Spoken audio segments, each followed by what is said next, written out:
İlk növbədə baza olaraq uşaq oxuduğunu anlamalıdır. Oxuduğunu anlamayan uşaq həmçinin riyaziyyatı da geri qalacaq.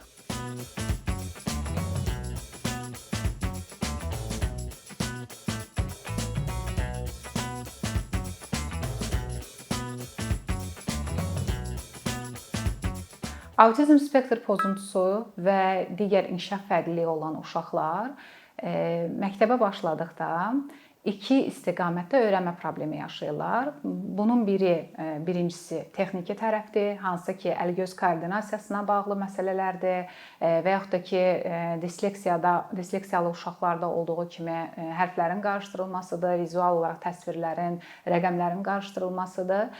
Bu həll olduqdan sonra ikinci mərhələdə isə məzmun anlama problemi yaşayırlar və məzmun anlama problemində isə sinif müəllimi, ailə, həmçinin onlarla məşğul olan əlavə repetitor tutulsa belə bunun həlli biraz çətinləşir. Bu vəsait üzərində də qeyd olunduğu kimi autizm spektr pozuntulu uşaqlar üçün adaptiv mütaliə vəsaitidir. Bir növ buna xəyali pandus da deyə bilərik, öyrənməyə xəyali pandus deyə bilərik. Kitabın mahiyyəti ondan ibarətdir ki, uşaq üzdən oxu problemi həll olduqdan sonra, sərbəst oxumağa başladıqdan sonra məzmunu artıq anlama mərhələsi çatdıqda bu kitabdan istifadənin vaxtı gəlib çatır. Uşaqla işləyərkən kitabın istifadə qaydası ilk səhifələrdə yerləşdirilib, nümunələrlə hətta göstərilib ki, necə istifadə olunmalıdır. Kitab sadədən mürəkkəbə doğru gedir mətnlər. Həmçinin hər sadə mətnin altında, mətn çox sadə olmasına baxmayaraq, altında çox suallar yerləşdirilib. Həmin suallar çaşdırıcı suallardır, dəqiqləşdirici suallardır. Elə suallar var ki, mətnin içində ümumiyyətlə o barədə informasiya yoxdur. Uşaq ikinci dəfə mətni oxumağa məcbur qalır. İkinci dəfə mətni oxuduqda daha diqqətli oxumalıdır. Məzmun anlama ilə bağlı diqqətdən qaçan bir şey var ki, məsələn, autizm spektr pozuntulu uşaqlar, birinci, ikinci sinif şagirdləri, xüsusən ümumi təhsil ocaqlarında çalışan müəllimlər də mənim fikrimi təsdiqləyər ki, birinci, ikinci sinif autizm spektr pozuntulu şagirdlər rastlanır ki, onlar böyük rəqəmlərin vurulması, çıxılması, yəni həll bacarıqlarına malikdirlər, ancaq öz yaşlarına uyğun məsələni verdikdə bunu həll edə bilmirlər. Bunun kökündə dayanan problem məzmun anlamaqla bağlıdır. Və uşağın riyazi təfəkkürünün inkişafı üçün də ilk növbədə baza olaraq uşaq oxuduğunu anlamalıdır. Oxuduğunu anlamayan uşaq həmçinin riyaziyyatı da geri qalacaq.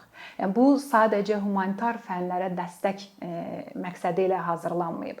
Bu ümumiyyətlə başlanğıc üçün oxunun texniki problemi həll olduqdan sonra, uşaq üzdən oxumağa başladıqdan sonra məzmun anlamaqla bağlı problem də həll olunmalıdır. Növbəti mərhələ budur. Çünki buradan bünövrə qoyulmadısa, uşaq riyaziyyatdan çox yaxşı hesablasın və yaxud da ki, nələrisə əzbərləsin. Əgər məzmununu anlamırsa, bir müddətdən sonra o əzbər ona kömək olmayacaq. Sual oluna bilər ki, bəs tədris vəsaiti olub, vəsaitin adı niyə Mustafanın lupası adlanır? Mənim özümün autizm spektr pozuntulu övladım var. Övladımla vəziyyət elə gətirdi ki, hal-hazırda 14 yaşı var və illər əvvəl indiki kimi deyil idi. Sahə dərinləşməmişdi, sahədə çalışan mütəxəssislər indiki kimi puxtaləşməmişdilər və o vaxtı iş elə gətirdi ki, reabilitasiya, bərpa prosesinə özüm aparmalı oldum. Bərpa prosesi tamamlandıqdan sonra uşağın məktəbə qəbul dövründə və başa düşdüm ki, mənim işim hələ indi başlayır. Və ümumi təhsillə bağlı, ümumi təhsilə qazandırılma ilə bağlı çox ciddi problemlər yaşandı. Və sonra anladım ki, mən sadəcə uşağı məktəbin qapısından içəri atmağa çalışıram. Bu təhsilə qazandırılma deyil əslində. Və əsaslı tamamilə fərqli istiqamətdə əsaslı iş başlatdım. Və bu vəsait əslində şifahi şəkildə və ya hissəli yazılı şəkildə o vaxtdan hazırlanırdı. Sonra bu istiqamətdə təhsil aldıqda artıq övladımın kateqoriyasına aid olan hansı ki səthi spektr pozuntusudur. Bunlar daim dəstəyə ehtiyacı olmayan uşaqlardır. Yəni bir var autizmin daim dəstəyə ehtiyacı olan kateqoriyası. Bir də var ki, bir müddət dəstəyə ehtiyacı olan kateqoriyası.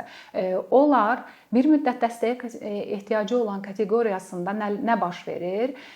Məktəbə qazandırılır, uşaq mühitə adaptasiya olur, müəyyən qədər sosial bacarıqlar öyrədilir, müəyyən qədər oxu ilə, yazı ilə bağlı baza bacarıqları yerləşdirilir və onun maraq və bacarıqlarının istiqaməti təyin olunur. Bacarmadığı tərəflərdə artıq güzəştə gedilir ki, özünü qismən rahat hiss eləsin. Ondan sonra onun maraq və bacarıqları hansı istiqamətdədirsə, ora dəstək təyin olunur və müəyyən yerə çatdıqdan sonra artıq 18 yaşını keçdikdən sonra dəstəksiz həyata davam edə bilirlər. Necə dəstəksiz? Bu da məsələn 6 aydan bir mütəxəssis görüşməsi ola bilər, ildə bir dəfə mütəxəssis görüşməsi ola bilər. Hətta bunu onlar özləri başa düşürlər və 14-15 yaşından artıq əgər düzgün yetişdirirlərsə, uşaqlıqdan inkişaf strategiyası düzgün qurularsa, 14-15 yaşından onlar artıq özlərinin fərqini anlamağa başlayırlar. Sırf bu kateqoriya özlərinin yaşıdlarından fərqli olduğunu anlamağa başlayırlar. Bunu əsasən nədə təhlil edirlər?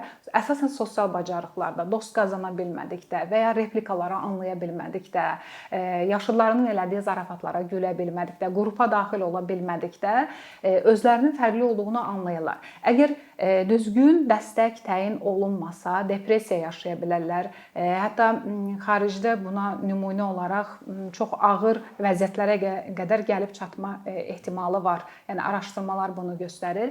Ümumtəhsil ocaqlarına cəlb olunan, yəni hansı ki yaşıdları ilə çatmırlar, yaşıdları ilə inkişaf qrafikləri eyni getmir, amma çox da ağır deyillər. Yəni özlərini çatdırmağa çalışırlar.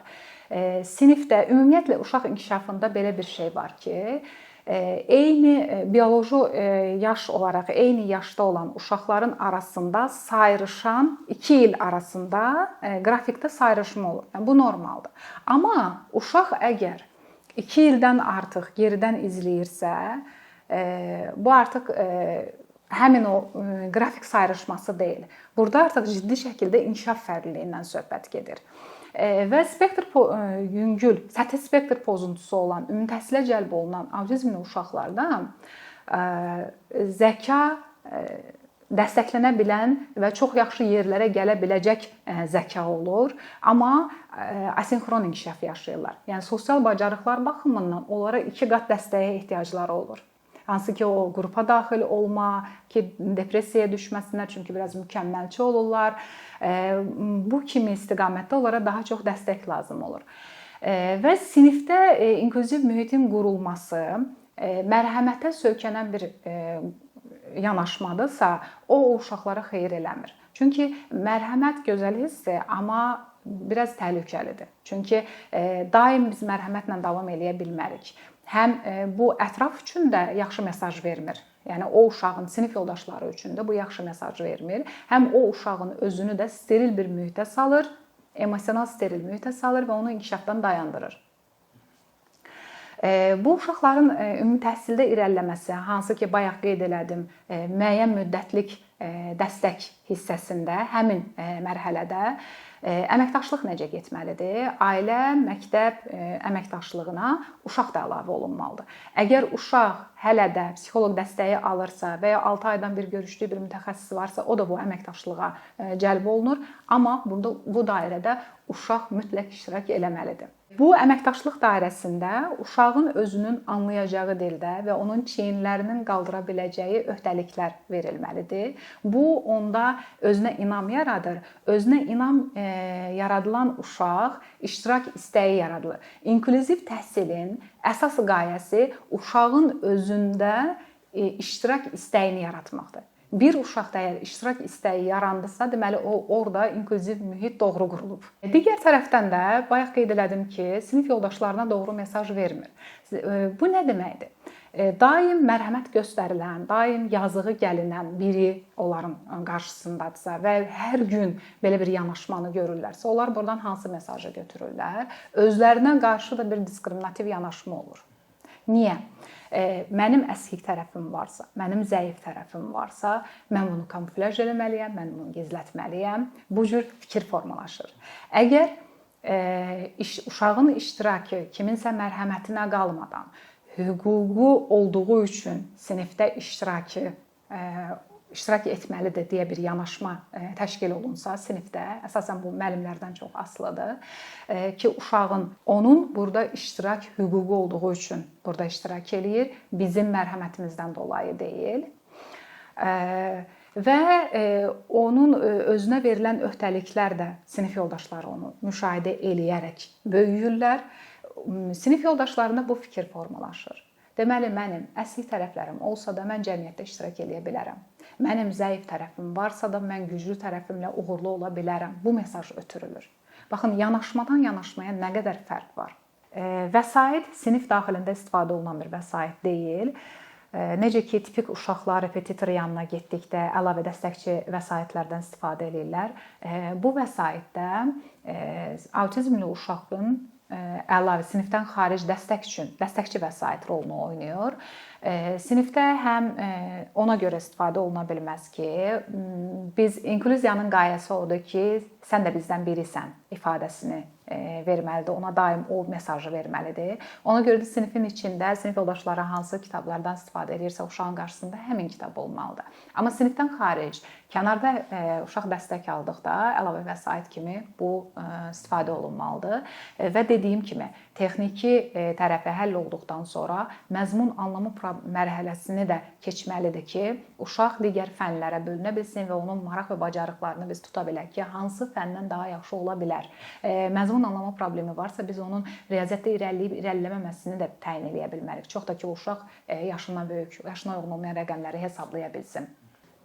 Vəsait məlumat xarakterli deyil. Məlumat var, amma həmin anda məzmun anlama ilə bağlı hansı gedişləri eləmək olar istiqamətində məlumatlar var içində.